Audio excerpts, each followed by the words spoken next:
Tayo po ngayon ay dadako na sa ating seremonya ng ating pagkakasal. And then, hinihiling ko na ang bawat isa ay tumayong lahat. Tumayo, yung mga mag-asawa, tumayo. At, and then, pagharapan. Yan, okay, yan. Okay.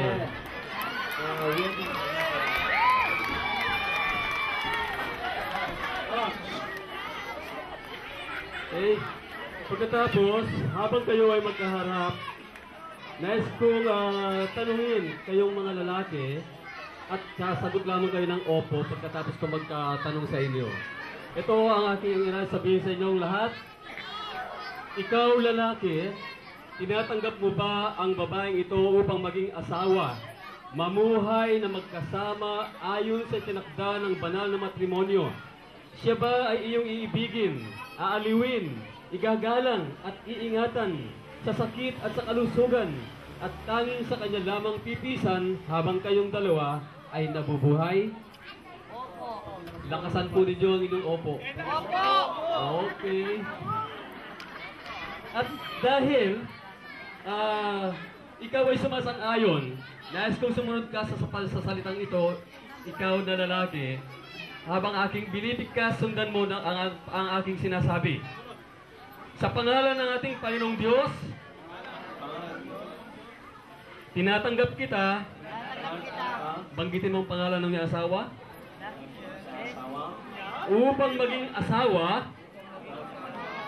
upang makasama at mahawakan ka mula sa araw na ito at magpakailanman, sa hirap at sa ginhawa, sa kahirapan at sa kasaganaan, sa sakit at sa kalusugan, upang mahalin at ingatan ka hanggang sa tayo'y paghiwalayin ng kamatayan, alinsunod sa banal na kautusan ng Diyos.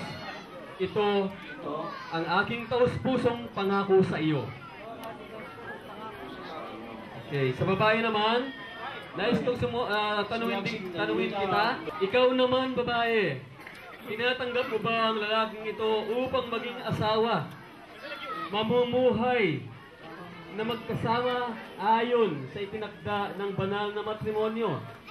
Siya ba ay iyong iibigin, aaliwin, igagalang at iingatan sa sakit at sa kalusugan at tanging sa kanya lamang pipisan habang kayo ay nabubuhay?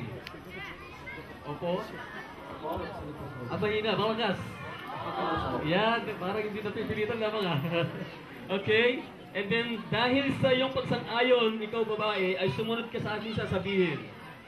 Sa pangalan ng ating Panginoong Diyos, tinatanggap kita, pangalan na yung asawa, upang maging asawa, upang makasama at mahawakan ka mula sa araw na ito at magpakailanman, sa hirap at ginhawa, sa hirap at kasaganaan, sa sakit at sa kalusugan, upang mahalin at ingatan ka hanggang tayo'y paghiwalayin ng kamatayan, alinsunod sa banal na kautusan ng Diyos. Ito ang aking taus-pusong pangako sa iyo. And then tawagin natin yung magdadala ng singsing, ang simbolo ng mga singsing na ito. Ang mga singsing na ito ay panlabas at pisikal na simbolo ng isang espiritual at panloob na pagbubuklod ng dalawang puso nangangakong tapat na magmamahalan. Ito ay gawa sa ginto na sumisimbolo ng kadalisayan na dapat maghari sa inyong pag-aasawa. Ito ay bilog na nagpapahiwatig na ang pag-ibig ninyo sa bawat isa at sa Diyos ay dapat walang katapusan. Tanggapin ninyo ang singsing na ito, tanda ng inyong pagkilala sa pag-ibig ni Kristo sa inyo at sa pamamagitan ninyo. Sabihin mo ang iyong kanyang pangalan. Banggitin mo ang pangalan ng iyong asawang babae. Okay, sige. Babae, ibinibigay ko sa iyo ang singsing na ito bilang tanda ng aking dalisay na pag-ibig sa iyo. Napapakasal ako sa iyo sa pangalan ng Ama, ng Anak, at ng Espiritu Santo. Suot mo ang singsing. Okay. Yung babae naman ang humawak ng singsing ang pagsusuot sa lalaki. Okay, sige. Tapos na. Mga babae, hawakan ninyo ang singsing at ihanda ninyo isuot sa daliri ng iyong asawa at sumunod kayo sa aking sasabihin. Banggitin mo ang pangalan ng iyong asawang lalaki. Lalaki, ibinibigay ko sa iyo ang singsing na ito bilang tanda ng aking dalisay na pag-ibig sa iyo. Napapakasal ako sa iyo sa pangalan ng Ama, ng Anak, at ng Espiritu Santo. Amen. Makinig po kayo mabuti. Habang hawak ninyo ang mga Bibliang na yan, makinig kayo sa aking sasabihin. Ang Biblia ay ang salita ng Diyos. Tanggapin ninyo ang kaloob na ito bilang matibay at matatag na pundasyon ng inyong pagsasama.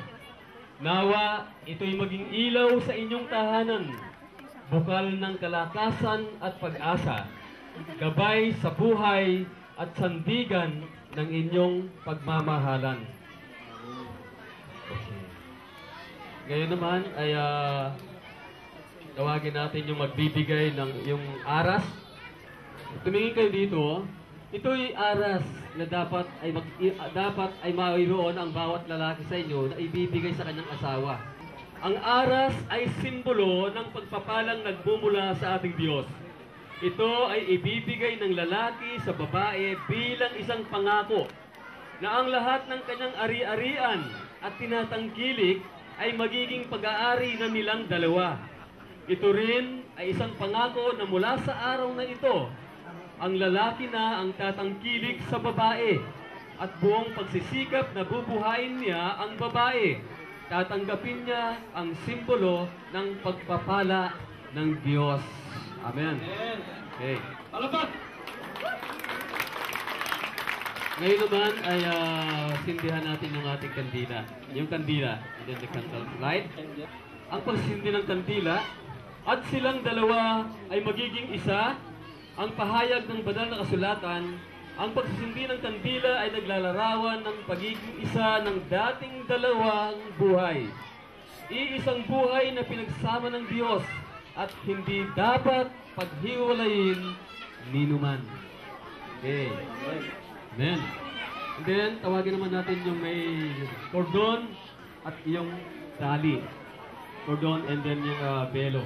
Nais kong tumingin kayo dito na ang belo ay sagisag ng pagiging isa ng dalawa sa pagbuo ng isang pamilya. Inilalarawan din nito ang bukal sa loob na pagpapasakop ng babae sa kanyang asawang lalaki sapagkat siya ang ulo ng kanilang bubuuing pamilya. Ang lalaki na ang tagapagtanggol at mag-iingat sa kanyang asawang babae. Iyon ang kahulugan ng belo. And then, ang kahulugan naman itong cord o yung tali, ang kordon ay sagisag ng isang relasyon, walang patid, tulad ng isang matibay na kordon na hindi napapatid. Ito ang simbolo ng inyong pangakong pagmamahalan, magpakailan pa man bilang mag-asawa. Ngayon, tayong lahat ay manalangin. Unat natin yung ating mga kamay bilang blessing sa mga bagong kasal na ito. Okay, pagnalangin. Habang ako'y nananalangin, makapangyarihang Diyos, manlilikha ng sansalukob, Panginoon at manunubos, mayakda ng pamilya at tagapag-alaga ng pag-aasawa. Maraming salamat po sa iyo Sa araw na ito, ang dalawa naming kapatid na minamahal mong lubos ay nagpasyang tanggapin ang kalobong pag-aasawa. Hinihiling namin sa iyo na pagpalain mo po sila. Tulungan mo po silang maging maingatan ang kanilang mga pangako sa isa't isa. Gabayan mo sila sa kanilang araw-araw na pamumuhay upang hindi sila magkamali sa landas ng kanilang tatahakin. Hayaan mo po ang pamilyang kanilang bubuuin ay maging isang huwarang pamilya na ikaw ang Panginoon at sa iyo lamang lubos na umaasa. Tugunin mo ring lahat ang kanilang pangangailangan sa araw-araw upang lalo pa nilang mapatunayan na ang Kristiyanong pagsasama ay isang pinagpalang pagsasama. Ito ang aming hinihiling sa pangalan po ng aming Panginoong Jesucristo. Amen and amen. Sapa, sige, hanggang pa natin. One more time. Yes, yes. Palakpakan natin, palakpakan po natin. I would like to say thank you to each and every one of you, and may this be the start of something beautiful. Sabi natin ngayong araw na to, ito po si Sunny Lopez sa inyong programang Aksyon Central Luzon Special Edition, and you have a blissful and bright day now.